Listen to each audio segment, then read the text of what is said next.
Lieutenant general jenny Carignan কানাডিয়ার নতুন প্রতিরক্ষা প্রধান হিসেবে নিযুক্ত হচ্ছেন, যা তাকে কানাডিয়ান সশস্ত্র বাহিনীর প্রথম নারী প্রধান করবে, এমনটাই জানিয়েছে স্থানীয় সংবাদ মাধ্যম।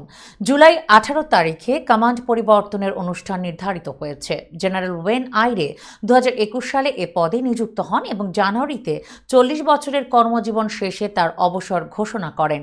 ক্যারিগান 1990 সালে সামরিক প্রকৌশলী হিসেবে যোগদান করেন এবং এরপর থেকে দুটি যুদ্ধ প্রকৌশলী রেজিমেন্টের নেতৃত্ব দেন এবং 2019 সালের বসন্তের বন্যা ত্রাণ প্রচেষ্টার সময় কুইবেকে সংকট পরিচালনা করেন। তিনি 2019 সালের নভেম্বর থেকে 2020 সালের নভেম্বর পর্যন্ত ন্যাটোর ইরাক মিশনের নেতৃত্ব দেন এবং বসনিয়া হার্জেগোভিনা, গোলান হাইটস এবং আফগানিস্তানে অভিযান পরিচালনা করেছেন। আমার 35 বছরের সেবাকালে সংস্কৃতি পরিবর্তনের বিষয়ে এমন নিযুক্তি ও প্রতিশ্রুতি কখনো দেখিনি যেমনটা এখন। তিনি 2021 সালে একটি সামরিক কারিগরি ব্রিফিংয়ের সময় এসব কথা বলেছিলেন।